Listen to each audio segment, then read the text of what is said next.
And by you just kind of by leading by example, you always put yourself in that present moment to be able to assist at that moment. Whereas if you get out of whatever situation, you've now kicked your feet up, you're watching everything happen, but you're actually not participating. You're not actively in the game. So how can you be as productive as you once were? It's kind of how I look at it. Let's bring it back to sports. MJ, one of the greatest NBA players, right? He no longer is playing the game. The greatest. For now. Go ahead. I'm not going to get into that debate with you. Look, hell of an intro. I tell you what you info, but I never really been the type of dude to give no info. But if you see your ends low and you trying to get a benzo, I'll give your ass some game that'll change the way that you think, bro. Super skilled with the pencil, super ill in my mental. I reminisce on life, I'm nice, here's my memento.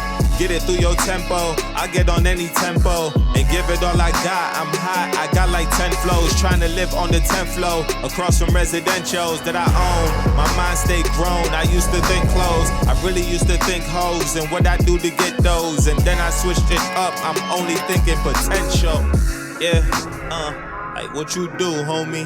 What's your vision? How you thinking? How you move, homie? And is you cool, homie? You thinking building, then that's something we could do, homie.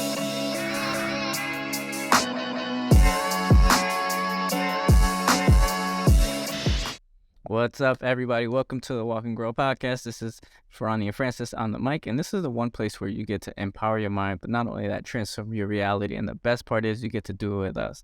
Sometimes you'll hear us rant and go back and forth like we're going to do for you today. And some other times you're going to hear from a guest.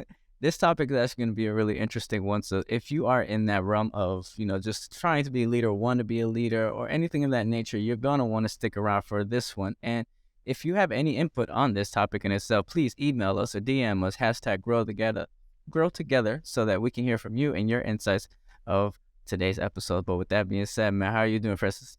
I am doing well. How are you? I'm doing good. I'm doing all right. Why just all right, doing man? All right. Yes. You're the guy who usually has the spark. Why just all right? What's going on? I still got the spark. The spark doesn't leave until I die, man. That's it. I hear you. But no, I'm doing all right. It's just, an all right regular day, if anything. Nothing special, nothing extravagant. Gotcha. Well, I hope it gets beyond that at some point this week, and you can actually get back to your fire. Because today it sounds like you're a little on the lower side, but we'll take what we have. I think the audience will say otherwise. Really? But we're good. We're good. Oh yeah. I actually want to. Yeah. I'm sure the audience. That's a good poll, actually. I was thinking about that. We're gonna do that as a poll. Yeah. We'll do it. Yeah. We'll do that as a poll. So we'll do it on the day of release, so that people that are listening to this are gonna be like, wow. Now you guys can kind of get insight of, how soon or how late do we record our episodes. You will never know. Yeah, that's true. But yeah, there's a lot going on right now. We're going to get right into it. Today's topic is about leadership. What are the characteristics of a great leader? And, what do you think a leader should have in his toolbox?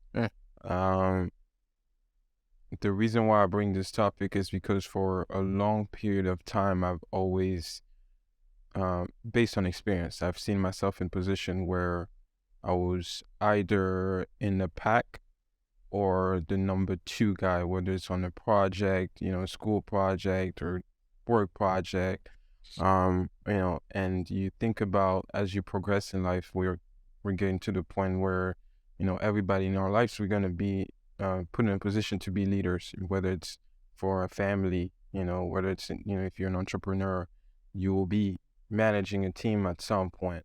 You'll find yourself in a position where you have to be a leader. Now, the characteristic of a leader and the characteristic of somebody who's in the middle of the pack are different, because in the pack, you're kind of, just observing, watching, and taking instructions that are given to you, and and doing what you have to do, playing your part.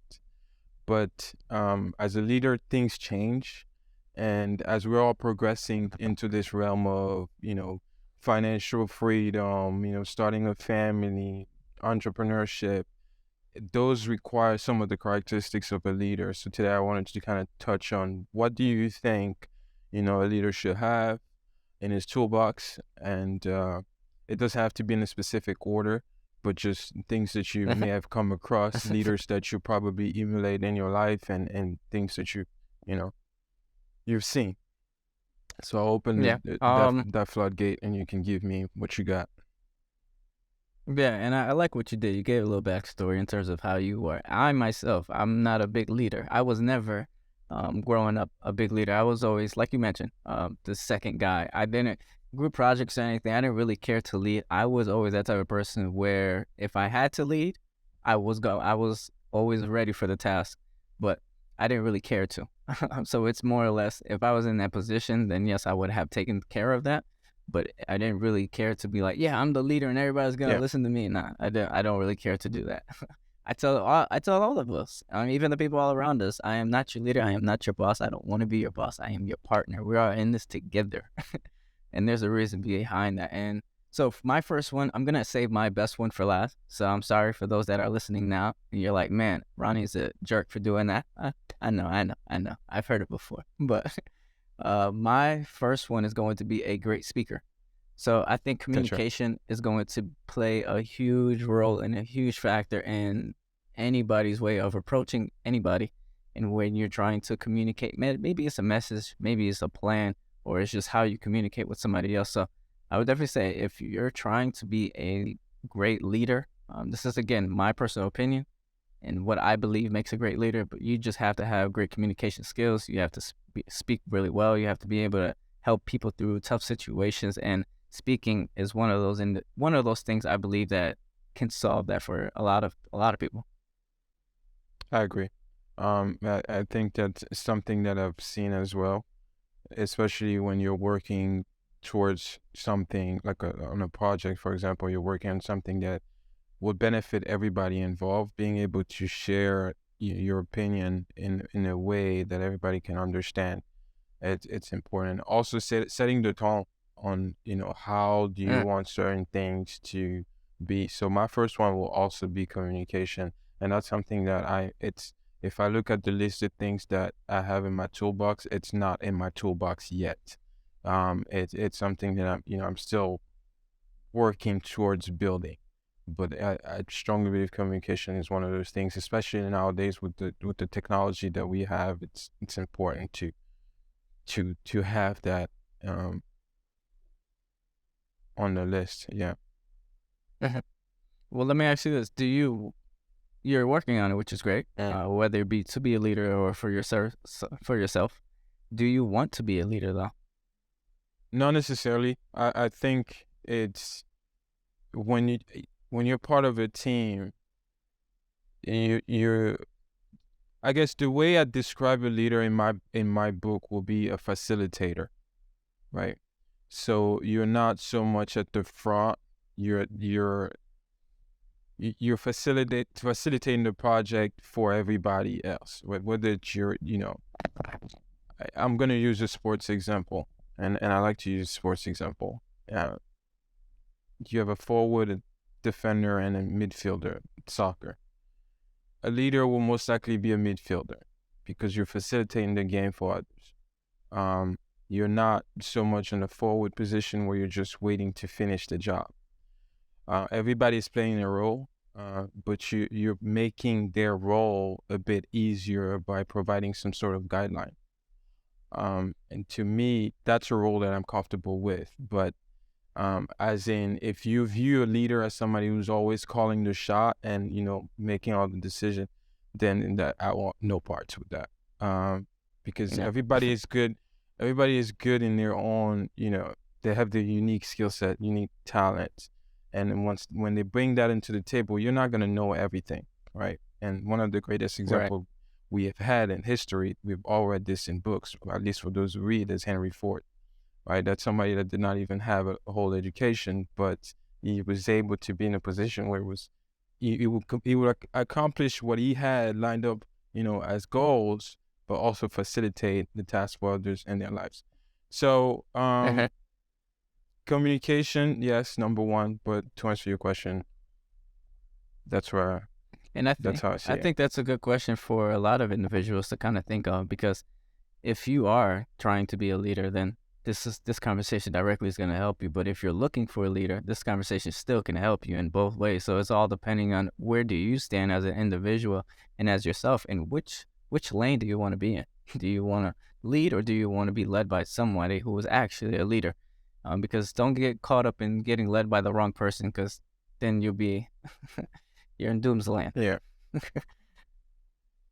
But What's I your like what you second? said in terms of, I like what you said in terms of your, just the using the sports analogy in the midfield. I think it's Yeah. midfielder. He's he or she is kind of controlling and facilitating the game, because I'm gonna definitely say my second one is, how observant are you as a leader? Not all the time, not all the problems are gonna come to you where you have them handed to you on a napkin.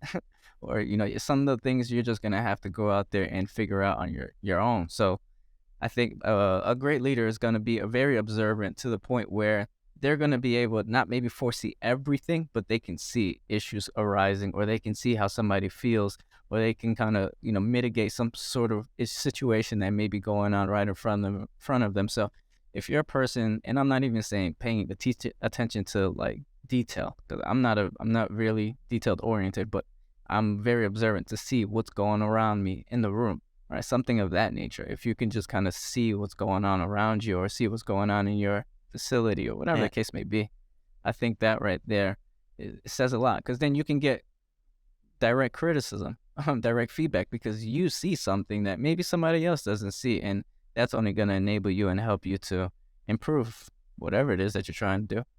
How does What about that? your second one? How does that? Go ahead. How does that help you when you're, working with other people that you're not quote unquote familiar with? You know. Yeah, good question, because obviously if you don't know a person, it's hard to kind of be observant with knowing exactly what's good, what's bad, or what's all right. So of course that's going to be with time, I would say, first and foremost. But you being observant, you're going to be able to pick up certain things that certain people do, and then from there you can use that to be a little bit more observant with the person, and then be able to kind of mitigate and walk through with that baseline that you have. If it's somebody that's brand new, you can be observant all you want, but there's so much impact that you can do.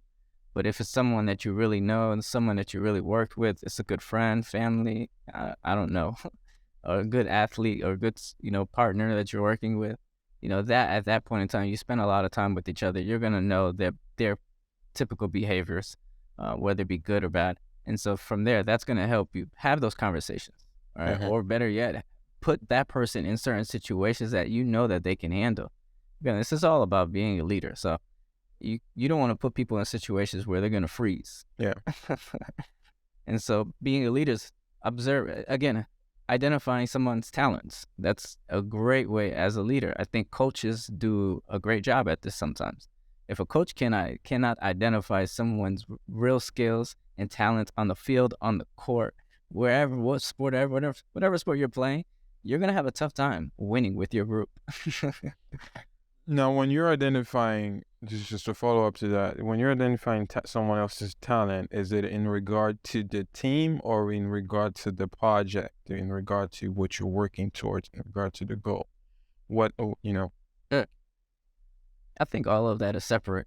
I'm always being observant of the person first, and then I will go ahead and kind of look at certain projects or certain things to then see, does that equate to the person? Because for one, I think a person is going to change over time, sure, but it's not going to change tomorrow, right? That stuff is going to take time. Whereas a project, you can snap a finger and change the entire project, or you can crush a project right in front of someone's face, and that's just that. So I'm always going to look at the person before I look and try to mitigate any task, project, anything I give to anyone. I agree. it'll also vary based on the situation that you're in. But for my second one, I would say the ability to actually, I'm gonna save that one for last and go with compassion, just because being a leader involves being part of, you know, a larger group beyond just you. And in this group, everybody has their own path that they're trying to follow and accomplish, and not everybody is going to agree with what you have to say and what you want to do. And understanding everybody else's point of view, but also be in a position to, uh, to really meet them where they are, not Yeah. just do things because you want to do them or say things because you want to say them. Yes, you have to make difficult decisions, and that's that will be my third point. But I think compassion is very, Oh, come on, man. yeah, I think compassion is very. Did I steal yours? Is that what I did? No. You said your third point. Gotcha. But yeah, I think having that is important. Otherwise, you're just creating chaos, in my opinion. So let's talk about that a little bit more, because we can say that, yes, some leaders are compassionate. Yes, there's empathy. We could say that, but does it always relate to something like that? Or is it perceived as the person that may be receiving it on the other end? Is there really compassion and empathy there for a person? Well, that's the thing. 'Cause Not everybody is gonna understand what you're trying to do or the goal that you're trying to get to, and that's where communication plays a big factor, right? That's the first key point we talked about. And if you're able to make that clear and make that known, and you still get some backlash on that, that's where that compassion piece will play in. Does that make sense? yeah, but again, like, if I'm saying something and the other person doesn't agree, the other person may view it like, oh, you don't care about me. Whereas in all reality, it's like, yeah, I do. I could be a lot more harsh. But Right. this is me being very compassionate, me being empathetic towards you, because what I was going to do could have been worse. But it's kind of that side where I feel like it's like a double entendre, But because you're not just, it's but you're you're not gonna just dismiss what the person is saying, right? You're still going to listen and try to understand and see how it fits into the the the planning of whatever it is that you're working towards. I let's use an example as like a leader of your family, for example, right? Your father, you yeah. have Can we kids, use a and real like, life example? right. So you have kids, Let's and use go ahead. Let's use a real life example, because I think we just experienced one and we talked about it. You and I, we literally talked about it. Don't name drop, but remember when we met on Monday? And Yes, exactly, you know exactly what I'm talking about. So yes. in that situation, I was clearly not being empathetic at all, right? There was no empathy at all. I'll tell you that right over it. It's just because it's the bare minimum that we're all asking for. And I feel as if in that situation, I understood where the person's coming from, but I would be a lot more understanding if it was a lot more of a demand at ask. But there isn't. And if it is too much, then let's talk about that, because what we do on that end is not a lot in comparison to what we could really be doing. So in that situation, how do you feel as if someone like myself could be empathetic in that situation?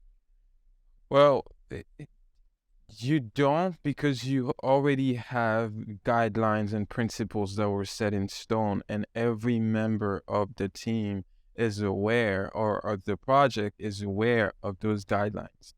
So that's part of communication. You have made it clear that if so and so happen, this happens, right? So now when you have that set up and somebody comes with something that contradicts the quote unquote constitution of the group, at that point, all you have to do is just bring them back to the book, to that constitution, and Yeah. say, hey, I'm not the one, we all agree to this principle, right? Yeah. And as a leader, I'm just here to reinforce the principle that we all looked at and agreed to go based off of. I'm not dismissing your opinion. I understand where you're coming from. I understand what you have going on in your life. We all go through difficult, challenging times. But if you agree to these principles, I'm just going to go based off of that. I'm not, it's not me not, caring or dismissing what you're saying. So that's why I say in that situation, it's not you so much, not being, not having compassion, because the communication was already established. It plays a part if there was no communication established to begin with. Gotcha. And that's why I like the fact that we started this with communication as being the keystone of a leadership. Yeah. No. And I hate to bring real life into the situation, but this is real life, guys. Yeah. This is what we go through on a regular basis. We are not perfect. We don't have it all figured out. And if you do have it all figured out, please call me. Like, I want to hear what you have to say, because I would love to pick your brain. But it's as we're going through the motions of life, we're sharing with you guys exactly what we're going through, so that you can hear about how we're mitigating, how we're going through our challenges, and what we look for. So, I mean, this is why you reach out to us, and then just let us know and DM us and just do all that stuff, so that we know what you guys are seeking. I mean, we can find out more about what you guys are looking for in terms of help and what you guys need help with, because I'll forever help myself. And I want to be able to help you guys as well. Yeah. But okay. I guess we'll roll right into the third one here. My last one, I think this is the biggest one. And if you're trying to be a leader, if you're looking for a leader, a mentor, a coach, because I think mentors are great leaders as well. I believe that you have to lead by example. That's as simple as it gets. The moment you don't lead by example, at least for myself, it makes it really tough for me to respect you as an individual. Because yes, we can talk about things you've done in the past, but things done in the past isn't always what needs to get done in the present moment. And things like that can change. I'm not saying it will. I'm saying it can. And by you just kind of by leading by example, you'll always put yourself in that present moment to be able to assist at that moment. Whereas if you get out of whatever situation, you've now kicked your feet up. You're watching everything happen, but you're actually not participating. You're not actively in the game. So how can you be as productive as you once were? It's kind of how I look at it. Let's bring it back to sports. MJ, one of the greatest NBA players, right? He no longer is playing the game. The greatest. For now. Go ahead. I'm not going to get into that debate with you. I mean, we can get into it, but there's always going to be somebody that's going to be better than him. Like, at some point in time, somebody is. That's why I say it's one of the greatest. But anyways, MJ, he's no longer participating in basketball. He's no longer playing professionally. However, if he were to get on the court, do you think he would be nearly as effective? Probably now, no. Right, because of the age, but that's him getting out of the game. You kind of lose that productivity of it and all. And that's kind of what I said, just lead by example. I think that right there is my golden ticket. It's what I always look for now, moving forward. I made mistakes in the past when getting guided by leaders. Leaders, I should say, right? And it is what it is. But I would say that's my last one. Is just lead by example. Gotcha. And as I mentioned, that's a good one. I was thinking about it. I'm like, it will probably come up on a lot of people's lists as we talk about it, because it's important. I think last time you talked about following practitioner, people who actually practice what they preach, and that's part of leading by example. I will go back to having to make tough decision, just because you will be put in a position where not everybody's going to agree with the choices that you make. And if you have that vision, that picture, that final picture that you have in your mind, you just have to continue making the decision that you're making, even if it, half of the group or 90% of the group disagree with what you're working towards. But if it's going to benefit everybody else in the long run, you got to do what you got to do. Yeah. Tough decisions. And that's the tough part. Yeah, that's the tough part, because not everyone's going to see it. Yes. And to kind of help people see a vision that they can't see, man, you want to talk about difficulty on the level of 10? Because everybody has their own way of, it starts from when you're a kid, how you were raised, right? The experiences that you put yourself through or that you have experienced, just your life journey. All of that stuff plays a huge factor in just how you're able to see certain things. And so that's why when we have these conversations, we'll go at each other, because we have two different ways of looking at things. And that's nothing against me. It's nothing against you. It's just what we believe and what we've seen.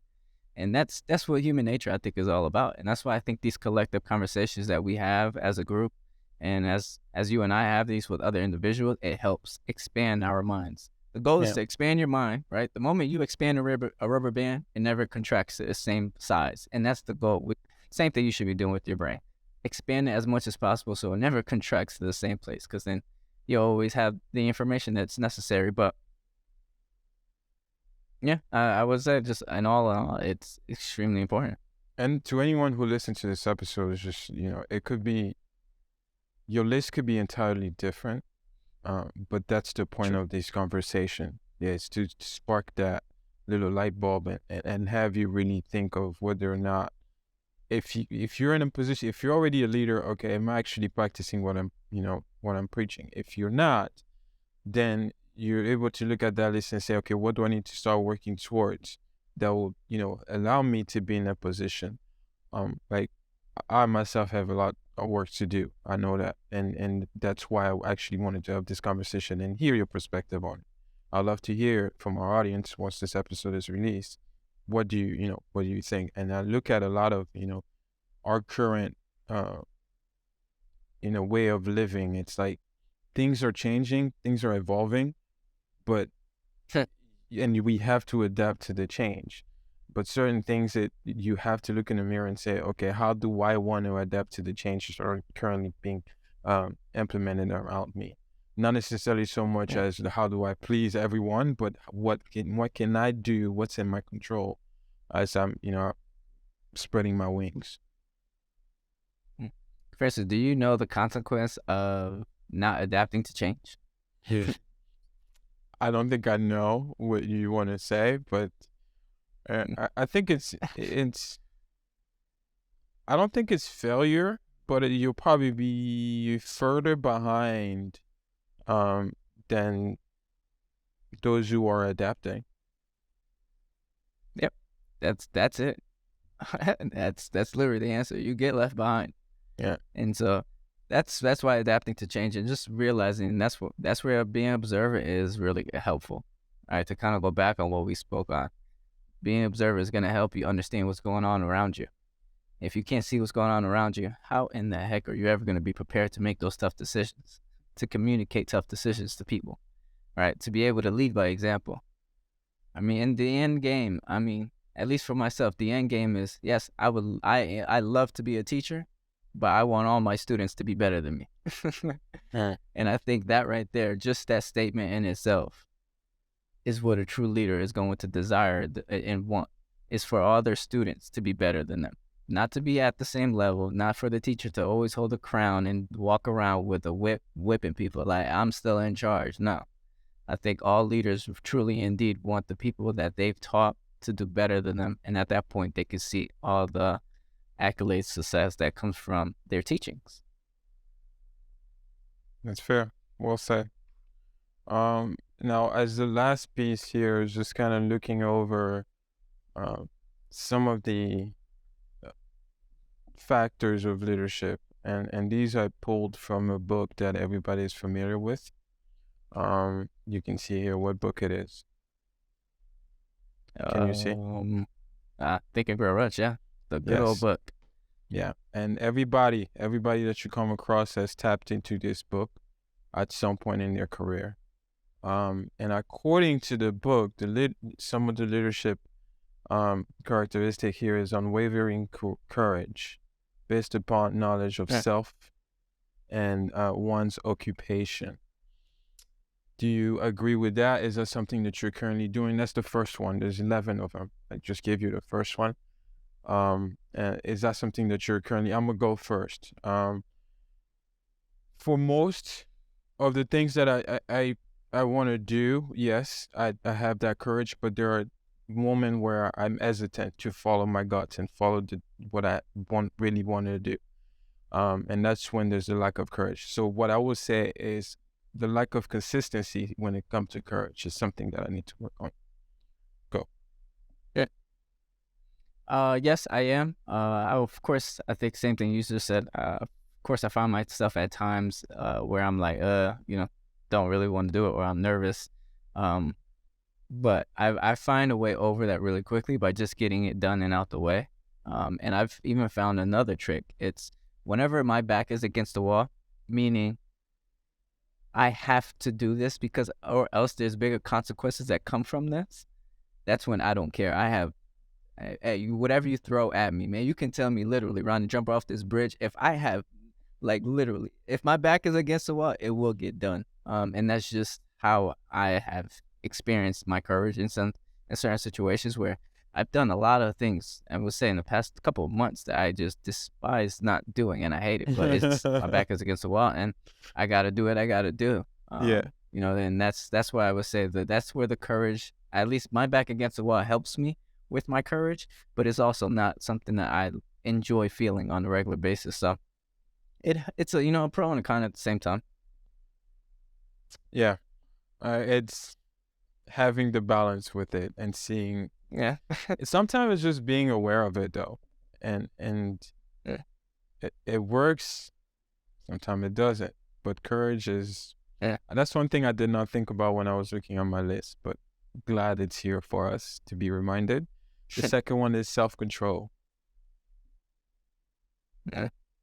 I think you grow up and you learn. you get better at it. You get as Yeah. experience as you go through challenging situations. You understand that, hey, I could have approached this situation a bit better than I did, and you know some people learn from those mistakes and some don't. Yeah. But yes, Like not even challenging moments, but like addictions. Yeah. I think those are extremely difficult to get over. However, I think as you grow and maybe find different loves for different things, you kind of detach yourself from that. I've never really been addicted to anything in particular, so there's a lot of things I used to do in my past that I have no problem not doing today, and everybody around me can still do it, and I'm just looking at them like, yeah, I'm good, because I know exactly what I need to get done. So it's the addiction, I would say, is a huge one in it, in terms of like, just as time goes on, you can just leave that stuff in the past. It's definitely going to take time though. Yeah. That was one thing that was challenging at first, because of, at least for me, the habit of wanting to please other as well. So I'll be in a situation when we talk about drinking, for example, I'll be out and like, hey, everybody's drinking, I'll feel inclined to drink as well. So that's one area where I really had to develop that self-control and say, at the end of the day, it's my liver that's at play here. So my health overall. So those shots are good, but I've got to do what's best for me. Man, remember those days in college? Woo. Don't bring me back to those. The next one is a keen sense of justice. A keen sense of justice. Yes. If we go back to that example that you brought up earlier, where you say you didn't, you didn't have any compassion into it. Do you feel as though you were being just?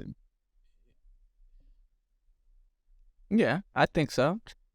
I mean, I try to in every situation, because I don't want no one taking advantage of me, so I would damn sure not want to take advantage of anybody else in the wrong way, right? So that's why I kind of say, I always try to look at different avenues and different perspectives before approaching a situation. And I do this on many different facets, that the person that I'm talking to may not even understand or may not even know what I went through to get to the point to even speak on it to them. So, yeah, I definitely do. I just don't think that's a big factor in it, because somebody may not care about somebody else's justice. And Well, that's you just don't kind of have the to. world we live in. You don't have not. They don't. I don't think everybody else has to care. It's more on you applying it in your environment. So if it's Yeah. something that you embody, is that consistent with it, or you don't particularly see it as being necessary? Yeah, I think definitely looking at things from a different perspective to provide that. I mean, and what we're trying to talk about is meeting somebody that may not understand, that may not think, that may Yeah. not have the same vision. So that is difficult to have justice right then and there. But I think if you do everything in your ability to get as close as possible to that, I mean, what more can you really do? Yeah. I do, at least on my side, I would say yes. I believe in fairness. I believe in being just when it, in every situation possible. It's difficult at times, but you have to Yeah. do what needs to be done. Having, it says here, a definiteness of decision, just having, we talked about this, decision making. Yeah. On Yeah. a scale of 1 to 5, I'm probably at a 4 right now. And that's me being generous with myself. If I was being hard, I would say 3, but there's room to grow there. In terms of making decisions? Yes. Gotcha. Yeah. I would say, I mean, I make tough decisions on a regular. I give myself, I guess, a 4, 5, 4.5, 5. I mean, decisions have to be made. So I mean, whether I like it or not, it has to go. I mean, and that's just kind of, I'm okay with not satisfying everybody. I've been like this for quite some time. If you listen to previous episodes, I forget which episode it was when I talked about, man, I stopped caring about what people thought about me years ago. Yeah. So Yeah. that's just, decisions have to be made. And that's just that. The next one is having a plan. Having that's one of those things where it changes often, and sometimes it pisses myself off. It's like, why is it? Because I'm such a perfectionist. I want things to go according to the way I see it, and that's not how life works, right? You're always going to be thrown a curveball, and you have to adjust to this curveball, which means your plans are going to change, and that makes me uncomfortable. And I have to admit it. It makes me uncomfortable having to change my plan, but I have to do what needs to be done. That goes back to making difficult decisions. But yeah, having a plan. Where do you see that? Do you see it as being like, is it a must as a leader? Every leader should have a Absolutely. plan, or just go with the flow? Yeah. No, you must have a plan.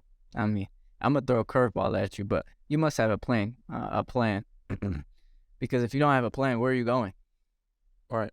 How are you gonna guide other people if you don't even know where you're going? Like, That's that true. just logically doesn't make sense. So, if you are a true indeed leader, you have to have a plan. Now, your plan may change. That's perfectly fine, but at least you know where you're going, and that's why you're probably saying, it pisses you off, and some things don't happen as planned, and now it's like, oh my gosh, now you got yourself going all over the place. It's as long as you know the end. Yeah. Everything in between does not matter. It's Yeah. the end. Yeah. And so, if you don't have a plan, good luck, my man. I I'm gonna think throw a curveball, like I said, though. I think Go ahead. to me, when I think about that, that one, having a plan, it reminds me of Earl Nightingale when in Stranger Secrets, when you talk about Yeah. the ship leaving the harbor. If you just set it to have its own course, it's gonna go wherever. But if you set a straight destination, you will get to that destination. It may not happen the way you see it working, but you will get there. For those who are not familiar with Earl Nightingale, you can find it on Audible, on YouTube. Stranger Secret is 30 minutes, the best 30 minutes you can probably have. But here's your curveball. Since I know you're going through this list, I'm gonna purposely do this because I want you to get comfortable with it.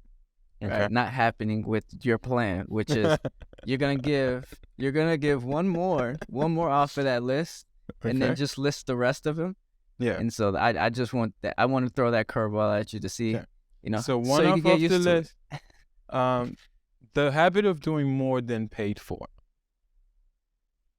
Do you go above and beyond in your, when you're delivering a service or providing a service, I should say? Because we are all in the service industry, whether we like it or not. Yeah. I try to. I would say not on a consistent level though, because again, I'm human. So there's days where I don't feel like doing something, and those would be those days where, like, somebody within the service industry is just impacted to not get that level of service that I gave somebody the other day, and that's nobody's fault but my own. So, I definitely will take accountability of that, of just kind of getting better at that aspect of it to be able to hold my standard at a high level and be able to have that expertise or even that exceptional service that some people may be looking for. But I would say I could do better at that. I don't think it's dire for a leader to have that. That's the one thing I will say. I don't think it's that important.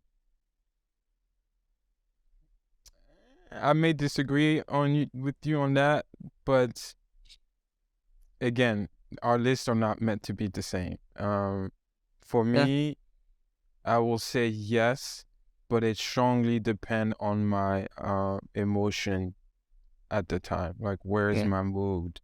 If I'm in a good mood, man, I'll go to the moon for you. But if I'm going through something, it plays a factor in how I respond to whatever the task is at hand. But trying to get out of that and remove the emotion aspect, or at least remove the fact that emotion affect how I respond to situation, and just do the right thing, is something that will help me a long way. And I'm working on it. One day at a time. And you say list the rest of them. A pleasing personality, and then sympathy and understanding, mastery of details, willingness to assume full responsibility. I think that's a great one. Cooperation. But yeah, that's what we have. Nice. So, I mean, do Which you have one any stood other out thoughts? to you? Or You you don't good? have to go. I think all of them are right on. I mean, the guy spent years trying to put this book together, right? There's a reason he's probably been through so many conversations that I probably have in my lifetime. But I do think that we are going through a transitional period where this list may not look exactly the same in the next 20 to 30 years, especially with the way our communication is changing. But there are certain elements that will be, added over time. But this is a good foundation to always go back and look at and say, okay, am I actually in line with this? Am I, at least practicing some of these things? So I think this would be a good baseline for me to just even periodically even just go back and look and say, okay, where am I with this? Even when I have a family or, I'm working on a task, am I actually applying these principles on a day-to-day? That's why I wanted to bring it and also share with our audience, because I think we can all benefit from it. Absolutely. I couldn't agree anymore. And I appreciate you for bringing that in, because it is a book that I think that many people, even if you don't read, it's one that I think you could spend a little bit more time doing, because it is one that is insightful with just thinking. Thinking Grow Rich, just take the rich aspect out of it. It's just thinking. And that's really the principle behind the book in itself, because in order for you to believe it, you got to think, in order for you to believe it, you got to think it or see it first, right? That's a good old saying. But Yeah, man. With that being said, you were able to get the gems of how we view leadership. Not only that, what we are doing on a regular basis, and you were able to hear from Francis share the book, Think and Grow Rich. What was it? The 11? What is it? 11 principles? It's the important factors of leaderships. Important factor of leaderships. There you go. I don't know where I got the number 11 from, but yes, there are 11. Thank you for always. Yeah. See, I knew that number 11 came from somewhere, but I definitely want to say thank you for tuning in. You got a bonus because I did not know that he was going to bring that book in. So you definitely got that. Take it away and use it to your ability on a regular basis. But wherever you're listening to, don't forget to show love. Don't forget, like, comment, subscribe, leave those reviews, and connect with us on a regular basis, because everything we preach on over here is all about growing with us and unleashing your potential to transform your reality. So till next time, keep on applying those perspectives, education, growth, and collaboration.